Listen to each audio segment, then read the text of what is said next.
नमस्कार। अफ़गानिस्तान की राजधानी काबुल पर तालिबान का कब्ज़ा और लोग याद कर रहे हैं रविंद्रनाथ टैगोर की कहानी काबुली वाला। असल में तालिबानियों ने अफ़गानिस्तान की राजधानी काबुल पर कब्ज़ा कर लिया है। भारत अफ़गानिस्तान की व्यापारिक संबंध पर तालिबान ने रोक लगा दी है। इससे भारत में ड्राई फ्रूट्स, जिसको सूखे मेवे भी कहते हैं, आसान भाषा में कहूँ तो सूखे फल जैसे काजू किशमिश की कीमत में बढ़ोतरी होने की संभावना जताई गई है। आप कहिएगा अफ़गानिस्तान के नागरिकों पर दुखों का पहाड़ टूट चुका है और आपको सूखे मेवे की चिंता लगी है। जी नहीं, मुझे सूखे मेवे की चिंता तो नहीं है, लेकिन यहीं से कहानी जुड़ती है रविंद्रनाथ टैगोर की 1892 में प्रकाशित कहानी काबुली वाला से। बचपन में मैंने इस कहानी को पढ़ा था, शायद आप लोग भी पढ़े होंगे, लेकिन यादें धुंधली हो चुकी हैं। असल में इस कहानी का नायक काबुली वाला अफ़गानिस्तान की राजधानी काबुल से अपने घर परिवार छोड़कर कलकत्ता के गलियों में सूखे मेवे बेचने के लिए पहुंचता है। यहाँ पहुंचकर काबुली वाला की मुलाकात लेखक की नन्ही बेटी से होती है। काबुली वाला की बेटी भी इसी उम्र की है जो अपने घर पर है मतलब काबुल में है, और वह लेखक की बेटी में अपनी बेटी की छवि देखता है और उससे बिना पैसे लिए मेवे देता रहता है, गप्पें करता है, हंसी मजाक करता है और इसी मजाक में पूछता रहता है, तुम ससुराल कब जाओगी? और बदले में वह भी उसे चिढ़ाती है, तुम ससुराल कब जाओगे? इसी बीच काबुली वाला के साथ एक घटना होती है और वह जेल चला जाता है। कुछ वर्षों के बाद जब वह जेल से बाहर निकलता है तब वह उस छोटी बच्ची से मिलने के लिए लेखक के घर आता है, लेकिन उसी दिन वह बच्ची, जो अब बच्ची नहीं रही, सचमुच ससुराल जाने की तैयारी में है और यह दृश्य बहुत ही मार्मिक है। तो चलिए पढ़ते हैं कहानी और तुलना करते हैं कि काबुली वाला की कोमलता को तालिबानियों की कठोरता से।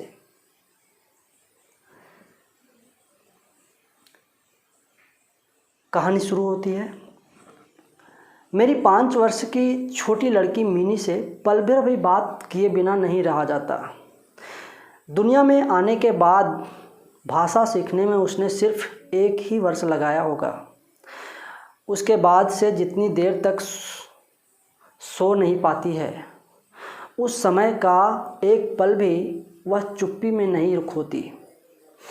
उसकी माता बहुधा डांट फटकार कर उसकी चलती हुई ज़बान बंद कर देती है, लेकिन मुझसे ऐसा नहीं होता। ये लेखक कह रहे हैं अपनी बेटी के बारे में, मिनी, जो उस बच्ची का नाम है, मिनी।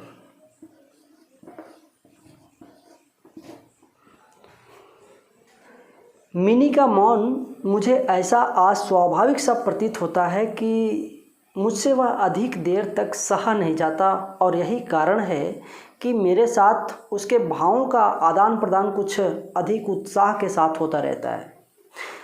सवेरे मैंने अपने उपन्यास के 17वें अध्याय में हाथ लगाया ही था कि इतने में मिनी ने आकर कहना आरंभ कर दिया। आप जानते हैं रविंद्रनाथ टैगोर एक कथाकार हैं, उपन्यासकार हैं, तो कोई उपन्यास वो लिख रहे थे और उसके 17वें अध्याय में अटके हुए थे। तो मिनी ने आकर कहना आरंभ कर दिया, बाबूजी, रामदयाल दरबान कल काक को कौवा कहता था। वह कुछ जानता ही नहीं बाबूजी। विश्व की भाषाओं की विभिन्नता के विषय में कुछ बताने से पहले ही उसने दूसरा प्रसंग छेड़ दिया।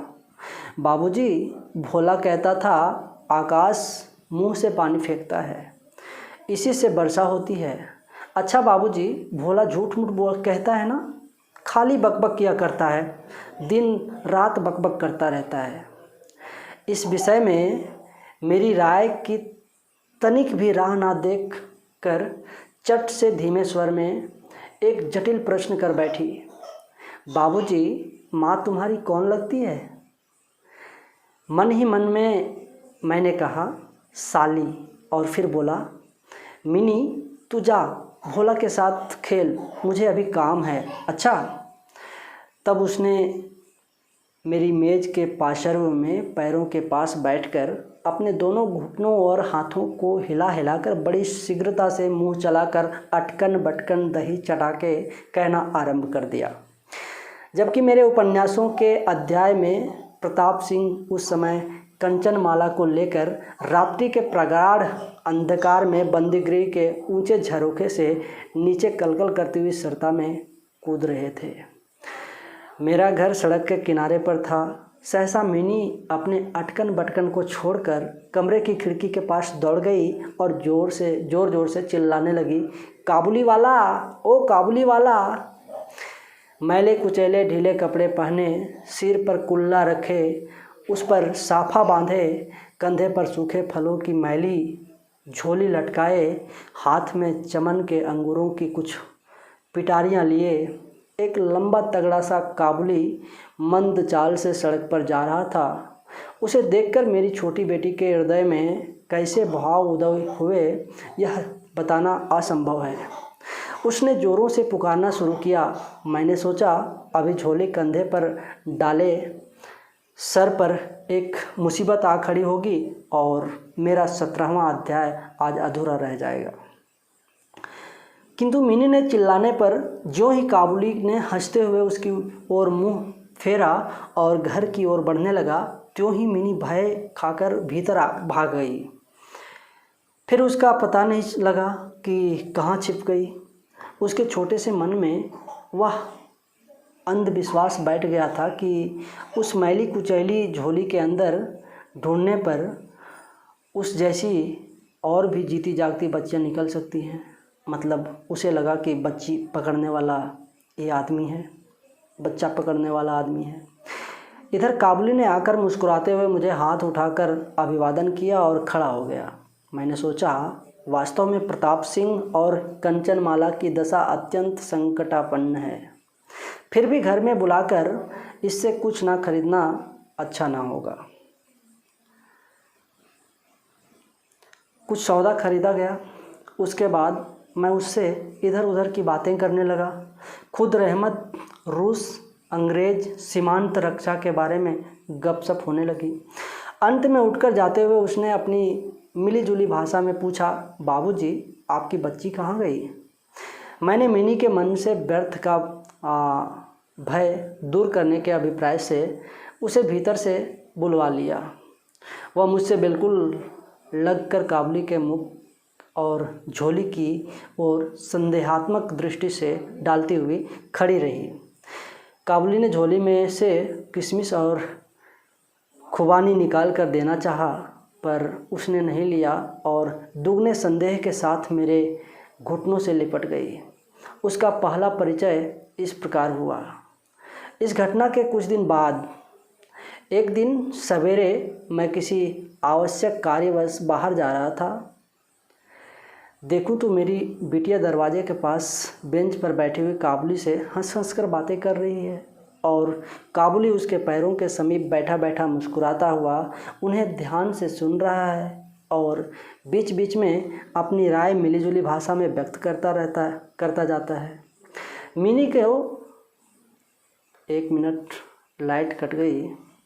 मिनी को अपने 5 वर्ष के जीवन में बाबूजी के सिवा ऐसा धैर्य वाला श्रोता शायद ही कभी मिला हो। देखा तो उसका फिराक का अग्रभाग बादाम किशमिश से भरा हुआ है। मैंने काबुली से कहा, इसे यह सब क्यों दिया? अब कभी मत देना, कहकर कुर्ते की जेब से एक अठन्नी निकालकर उसे दी। उसने बिना किसी हिचक के अठन्नी लेकर अपनी झोली में रख ली। कुछ देर बाद घर लौटकर देखता हूँ तो उस अठन्नी ने बड़ा भारी उपद्रव खड़ा कर दिया है। मिनी की माँ एक सफ़ेद चमकीला गोलाकार पदार्थ हाथ में लिए डांट डपट कर मिनी से पूछ रही थी, तूने यह अठन्नी पाई कहाँ से, बता। मिनी ने कहा, काबुल वाले ने दी है। काबुल वाले से तूने अठन्नी ली, कैसे, बता। मिनी ने रोने का उपक्रम करते हुए कहा, मैंने मांगी नहीं थी, उसने आप ही दी है। मैंने जाकर मिनी की उस अकस्मात मुसीबत से रक्षा की और उसे बाहर ले आया। मालूम हुआ कि काबुली के साथ मिनी की यह दूसरी ही भेंट थी। सो बात नहीं, इस दौरान में वह रोज़ आता रहा है और पिस्ता बादाम की रिश्वत दे देकर मिनी के छोटे से हृदय पर बहुत अधिकार कर लिया है। देखा कि इस नई मित्रता में बंधी हुई बातें और हंसी ही प्रचलित है। जैसे मेरी बिटिया रहमत को देखते ही, रहमत उस काबुली वाला का नाम है, रहमत को देखते ही हंसती हुई पूछती, काबुल वाला, ओ काबुल वाला, तुम्हारी झोली के भीतर क्या है? काबुली, जिसका नाम रहमत था, एक अनावश्यक चंद्र बिंदु जोड़कर मुस्कुराता हुआ उत्तर देता, हाँ बिटिया। उसके परिहास का क्या रहस्य क्या है यह तो नहीं कहा जा सकता, फिर भी इन नए मित्रों को इससे तनिक विशेष खेल सा प्रतीत होता है। और जाड़े के प्रभात में एक सियाने और एक बच्ची की सरल हंसी सुनकर मुझे भी बड़ा अच्छा लगता। उन दोनों मित्रों में और भी एक आध बात प्रचलित थी। रहमत मिनी से कहता, तुम ससुराल कभी नहीं जाना? अच्छा, हमारे देश की लड़कियां जन्म से ही ससुराल शब्द से परिचित रहती हैं, किंतु हम लोग तनिक कुछ नई रोशनी के होने के कारण तनिक सी बच्ची को ससुराल के विषय में विशेष ज्ञानी नहीं बना सके थे। अतः रहमत का अनुरोध वह स्पष्ट रूप से नहीं समझ पाती थी। इस पर भी किसी बात का उत्तर दिए बिना चुप रहना उसके स्वभाव के बिल्कुल ही विरुद्ध था। उल्टे वह रहमत से ही पूछती, तुम ससुराल कब जाओगे? रहमत काल्पनिक ससुर के लिए अपना ज़बरदस्त घूंसा तान कर कहता, हम ससुर को मारेगा। सुनकर मिनी ससुर नामक किसी अनजाने जीव की दुरावस्था की कल्पना करके खूब हंसती। देखते देखते जाड़े की सुहावनी ऋतु आ गई। पूर्व युग में इसी समय राजा लोग दिग्विजय के लिए कूच करते थे। मैं कलकत्ता छोड़कर कहीं कभी नहीं गया, शायद इसलिए मेरा मन ब्रह्मांड में घूमा करता है। यानी मैं अपने घर में ही चिर प्रवासी हूँ। बाहरी ब्रह्मांड के लिए मेरा मन सर्वदा आतुर रहता है। किसी विदेश का नाम आगे आते ही मेरा मन वहीं की उड़ान लगाने लगता है। इसी प्रकार किसी विदेशी को देखते ही तत्काल मेरा मन सरिता पर्वत बिहड़ वन के बीच में एक कुटीर का दृश्य देखने लगता है और एक उल्लासपूर्ण स्वतंत्र जीवन यात्रा की बात कल्पना में जाग उठती है। इधर देखा तो मैं ऐसी प्रकृति का प्राणी हूँ जिसका अपना घर छोड़कर बाहर निकलने में सिर कटता है। यही कारण है कि सवेरे के समय अपने छोटे से कमरे में मेज के सामने बैठकर उस काबुली से गपशप लड़ाकर बहुत कुछ भ्रमण का काम निकाल लिया करता हूँ। मेरे सामने काबुल का पूरा चित्र खिंच जाता। दोनों ओर उबड़ खाबड़ लाल लाल ऊंचे दुर्गम पर्वत हैं और रेगिस्तानी मार्ग। उन पर लदे हुए ऊँटों की कतार जा रही है। ऊंचे ऊंचे साफे बांधे हुए सौदागर और यात्री कुछ ऊँट की सवारी पर हैं तो कुछ पैदल ही जा रहे हैं। किन्हीं के हाथों में बर्छा है तो कोई बाबा आदम के ज़माने की पुराने बंदूक थामे हुए है। बादलों की भयानक गर्जन के स्वर में काबुली लोग अपने मिलीजुली भाषा में अपने देश की बातें कर रहे हैं। मिनी की माँ बड़ी वहमी तबीयत की है। राह में किसी प्रकार का शोरगुल हुआ नहीं कि उसने समझ लिया कि संभार भर के सारे मस्त शराबी हमारे ही घर की ओर दौड़े आ रहे हैं। उसके विचारों में यह दुनिया इस छोर से उस छोर तक चोर डकैत मस्त शराबी सांप पाग रोगों मलेरिया तिलचट्टे और अंग्रेज से भरी पड़ी है। इतने दिन हुए इस दुनिया में रहते हुए भी उसके मन का यह रोग दूर नहीं हुआ। रहमत काबुली की ओर से भी वह पूरी तरह निश्चिंत नहीं थी। उस पर विशेष नज़र रखने के लिए मुझसे बार बार अनुरोध करती रहती। जब मैं उसके शक को परिहास के आवरण से ढकना चाहता तो मुझसे एक साथ कई प्रश्न पूछ बैठती। क्या कभी किसी का लड़का नहीं चुराया गया? क्या काबुल में गुलाम नहीं बिकते? क्या एक लंबे तगड़े काबुल के लिए एक छोटे बच्चे का उठा ले जाना असंभव है? इत्यादि। मुझे मानना पड़ता कि यह बात नितांत असंभव हो सो बात नहीं, पर भरोसे के काबिल नहीं। भरोसा करने की शक्ति सब में समान नहीं होती। अतः मिनी की माँ के मन में भय ही रह गया, लेकिन केवल इसलिए बिना किसी दोष के रहमत को अपने घर में आने से मना नहीं कर सका। हर वर्ष रहमत माघ मास में लगभग अपने देश लौट जाता है। इस समय वह अपने व्यापारियों से रुपया पैसा वसूल करने में तल्लीन रहता है। उसे घर घर दुकान दुकान घूमना पड़ता है, फिर भी मिनी से उसकी भेंट एक बार अवश्य हो जाती है। देखने में तो ऐसा प्रतीत होता है कि दोनों के मध्य किसी षड्यंत्र का श्रीगणेश हो रहा है। जिस दिन वह सवेरे नहीं आ पाता, उस दिन देखूं तो वह संध्या को हाजिर है। अंधेरे में घर के कोने में उस ढीले ढाले जामा पजामा पहने झोली वाले लंबे तगड़े आदमी को देखकर सचमुच ही मन में अचानक भय सा पैदा हो जाता है। लेकिन जब भी देखता हूँ कि मिनी वो काबुल वाला पुकारती हुई हंसती हंसती दौड़ती आती है और दो भिन्न भिन्न आयु के असम मित्रों में वही पुराना हास परिहास चलने लगता है, तब मेरा सारा हृदय खुशी से नाच उठता है। एक दिन सवेरे मैं अपने छोटे कमरे में बैठा हुआ नई पुस्तकों के प्रूफ देख रहा था। जाड़ा विदा होने से पूर्व आज 2-3 दिन खूब ज़ोरों से अपना प्रकोप दिखा रहा है। जिधर देखो उधर उस जाड़े की ही चर्चा है। ऐसे जाड़े में खिड़की में से सवेरे की धूप मेज के नीचे मेरे पैरों पर आ पड़ी। उसकी गर्मी मुझे अच्छी प्रतीत होने लगी। लगभग 8 बजे का समय होगा। सिर से मफलर लपेटे उषाचरण सवेरे की सैर करके घर की ओर लौट रहे थे। ठीक इस समय राह में एक बड़े जोर का शोर सुनाई दिया। देखूं तो अपने उस रहमत को 2 सिपाही बांधे लिए जा रहे हैं। उनके पीछे बहुत से तमाशाई बच्चों का झुंड आ रहा है। रहमत के ढीले ढाले कुर्ते पर खून के दाग हैं और एक सिपाही के हाथ में खून से लथपथ छुरा। मैंने द्वार से बाहर निकलकर सिपाही को रोक लिया। पूछा, क्या बात है? कुछ सिपाही से और कुछ रहमत से सुना कि हमारे एक पड़ोसी ने रहमत से रामपुरी चादर खरीदी थी। उसके कुछ रुपये उसकी ओर बाकी थे जिन्हें देने से उसने साफ इनकार कर दिया। बस इसी पर दोनों में बात बढ़ गई और रहमत ने छुरा निकालकर घोंप दिया। रहमत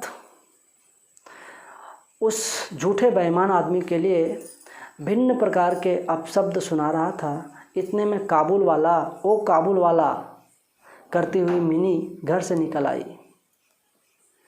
रहमत का चेहरा क्षण भर में कौतुक हास्य से चमक उठा। उसके कंधे पर आज झोली नहीं थी, अतः झोली के बारे में दोनों मित्रों की अभ्यस्त आलोचना ना चल सकी।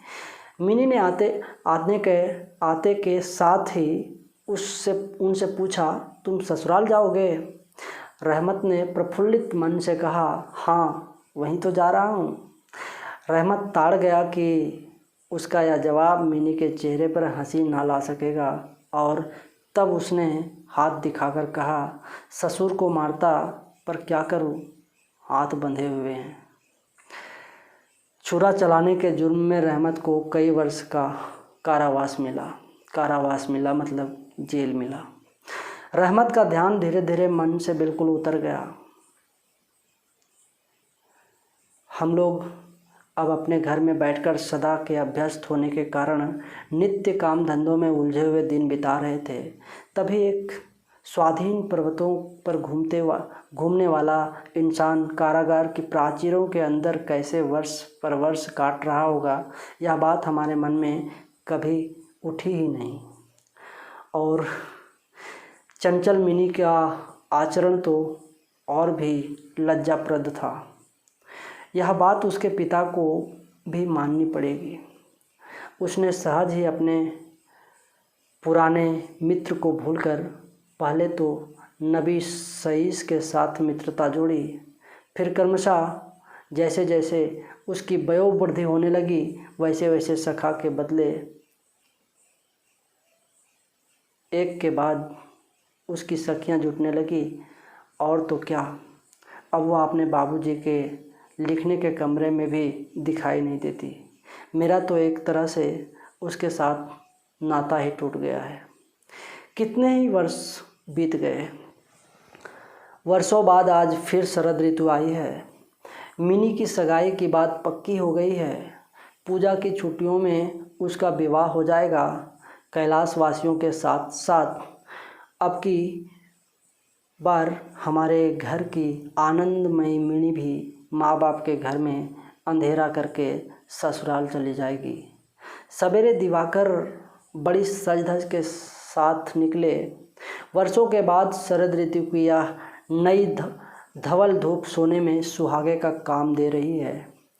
कलकत्ता की संकरी गलियों से परस्पर सटे हुए पुराने ईंटघर गंदे घरों के ऊपर से भी इस धूप की आभा ने एक प्रकार का अनोखा सौंदर्य बिखेर दिया है। हमारे घर पर दिवाकर के आगमन से पूर्व ही शहनाई बज रही है। मुझे ऐसा प्रतीत हो रहा है कि जैसे यह मेरे हृदय की धड़कनों में से रो रो कर बज रही हो। उसकी करुण भैरवी रागनी मानो मेरी विच्छेद पीड़ा को जाड़े की धूप के साथ सारे ब्रह्मांड में फैला रही है। मेरी मिनी का आज विवाह है। सवेरे से घर बवंडर बना हुआ है। हर समय आने जाने वालों का तांता बंधा हुआ है। आंगन में बांसों का मंडप बनाया जा रहा है। हर एक कमरे और बरामदे में झाड़ फानूस लटकाए जा रहे हैं और उनकी टक टक की आवाज़ मेरे कमरे में आ रही है। चलो रे, जल्दी करो, इधर जाओ कि तो कोई गिनती ही नहीं है। मैं अपने लिखने पढ़ने के कमरे में बैठा हुआ हिसाब लिख रहा था। इतने में रहमत आया और अभिवादन करके खड़ा हो गया। पहले तो मैं उसे पहचान ना सका। रहमत मतलब वही काबुली वाला। पहचान ना सका। उसके पास ना तो झोली थी और ना पहले जैसे लंबे लंबे बाल और ना चेहरे पर पहले जैसी दिव्य ज्योति थी। अंत में उसकी मुस्कान देखकर पहचान सका कि वह रहमत है। मैंने पूछा, क्यों रहमत, कब आए? उसने कहा, कल शाम को जेल से छूटा हूँ। सुनते ही उसके शब्द मेरे कानों में खट से बज उठे। किसी खूनी को मैंने कभी आंखों से नहीं देखा था। उसे देखकर मेरा सारा मन एकाएक सिकुड़ गया। मेरी यही इच्छा होने लगी कि आज के इस शुभ दिन में वह इंसान यहाँ से टल जाए तो अच्छा हो। मैंने उससे कहा, आज हमारे घर में कुछ आवश्यक काम है, सो आज मैं उसमें लगा हुआ हूँ। आज तुम जाओ, फिर आना। मेरी बात सुनकर वह उसी क्षण जाने को तैयार हो गया, पर द्वार के पास आकर कुछ इधर उधर देखने लगा। देखकर बोला, क्या बच्ची को तनिक नहीं देख सकता? शायद उसे यही विश्वास था कि मिनी अब तक वैसी ही बच्ची बनी है। उसने सोचा हो कि मिनी अब भी पहले की तरह काबुल वाला पुकारती हुई दौड़ी हुई चली आएगी। उन दोनों के पहले हास परिहास में किसी प्रकार की रुकावट ना होगी। यहाँ तक कि पहले की मित्रता की याद करके वह एक पेटी अंगूर और एक कागज़ के दोने में थोड़ी किशमिश और बादाम शायद अपने देश के किसी आदमी से मांग तांग कर लेता आया था। उसकी पहले की मैली कुचैली झोली आज उसके पास ना थी। मैंने कहा, आज घर में बहुत काम है, सो किसी से भेंट ना हो सकेगी। मेरा उत्तर सुनकर वह कुछ उदास हो गया। उसी मुद्रा में उसने एक बार मेरे मुख की ओर स्थिर दृष्टि से देखा, फिर अभिवादन करके दरवाजे के बाहर निकल गया। मेरे हृदय में जाने कैसी एक वेदना से उठी। मैं सोच ही रहा था कि उसे बुलाऊं, इतने में देखा तो वह स्वयं ही आ रहा है। वह वापस आकर बोला, ये अंगूर और कुछ किशमिश बादाम बच्ची के लिए लाया था, उसको दे दीजिएगा। मैंने उसके हाथ से सामान लेकर पैसा देना चाहा, लेकिन उसने मेरे हाथ को थामते हुए कहा, आपकी बहुत मेहरबानी है बाबू साहब, हमेशा याद रहेगी, पैसा रहने दीजिए। तनिक रुककर फिर बोला, बाबू साहब, आपकी जैसी मेरे देश में भी एक बच्ची है, मैं उसकी याद कर कर आपकी बच्ची के लिए थोड़ी सी मेवा हाथ में ले आया करता हूँ। मैं यहाँ सौदा बेचने नहीं आता। कहते हुए उसने ढीले ढाले कुर्ते के अंदर हाथ डालकर छाती के पास से एक मैले कुचैले मुड़ा हुआ कागज़ का टुकड़ा निकाला और बड़े जतन से उसकी चारों तहें खोलकर दोनों हाथों से फैलाकर मेरी मेज़ पर रख दिया। देखा कि कागज़ के उस टुकड़े पर एक नन्हे से हाथ से के छोटे से पंजे की छाप है। फोटो नहीं, तेल चित्र नहीं, हाथ में थोड़ी सी कालिख लगाकर कागज़ के ऊपर उसी का निशान ले लिया गया है। अपनी बेटी के इस स्मृति पत्र को छाती से लगाकर रहमत हर वर्ष कलकत्ता के गली कूचों में सौदा बेचने के लिए आता है और तब वह कालिक चित्र मानो उसकी बच्ची के हाथ का कोमल स्पर्श उसके बिछड़े हुए विशाल वक्षस्थल में अमृत उड़ेलता रहता है। देखकर मेरी आंखें भर आई और फिर मैं इस बात को बिल्कुल ही भूल गया कि वह एक मामूली काबुली मेवा वाला है। मैं एक उच्च वंश का रईस हूँ। तब मुझे ऐसा लगने लगा कि वह है वही मैं हूँ। वह भी एक बाप है और मैं भी। उसकी पर्वतवासिनी छोटी बच्ची की निशानी मेरी ही मिनी की याद दिलाती है। मैं तत्काल ही मिनी को बाहर बुलवाया। हालांकि इस पर अंदर घर में आपत्ति की गई, पर मैंने उस पर कुछ भी ध्यान नहीं दिया। विवाह के वस्त्रों और अलंकारों में लिपटी हुई बेचारी मिनी मारे लाज के सिकड़ी हुई से मेरे पास आकर खड़ी हो गई। उस अवस्था में देखकर रहमत काबुल पहले तो सकपका गया। उससे पहले जैसी बातचीत ना करते बना। बाद में हंसते हुए बोला, लल्ली सास के घर जा रही है क्या? मिनी अब सास का अर्थ समझने लगी थी, अतः अब उससे पहले की तरह उत्तर देते ना बना। रहमत की बात सुनकर मारे लाज के उसके कपोल लाल हो उठे। उसने मुंह को फेर लिया। मुझे उस दिन की याद आई जब रहमत के साथ मिनी का प्रथम परिचय हुआ था। मन में एक पीड़ा की लहर दौड़ गई। मिनी के चले जाने के बाद एक गहरी सांस लेकर रहमत फर्श पर बैठ गया। शायद उसकी समझ में यह बात एकाएक साफ हो गई कि उसकी बेटी भी इतने दिनों में बड़ी हो गई होगी और उसके साथ भी उसे अब फिर से नई पहचान करनी पड़ेगी। संभवतः उसे पहले जैसी नहीं पाएगा। इन 8 वर्षों में उसका क्या हुआ होगा कौन जाने। सवेरे के समय शरद की स्निग्ध सूर्य किरणों में शहनाई बजने लगी और रहमत कलकत्ता की एक गली के भीतर बैठा हुआ अफ़गानिस्तान के मेरू पर्वत का दृश्य देखने लगा। मैंने एक नोट निकालकर उसके हाथ में दिया और कहा, रहमत, तुम देश चले जाओ अपनी लड़की के पास। तुम दोनों के मिलन सुख से मेरी मिनी सुख पाएगी। रहमत को रुपये देने के बाद विवाह के हिसाब में से कुछ उत्सव समारोह के 2-1 अंग छांट कर काट देने पड़े। जैसे मन में थी वैसी रोशनी नहीं करा सका। अंग्रेजी बाजा भी नहीं आया।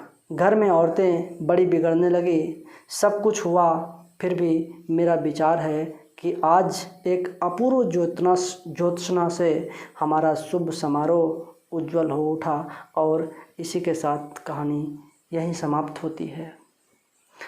कहानी कैसी लगी मुझे ज़रूर बताइएगा। धन्यवाद।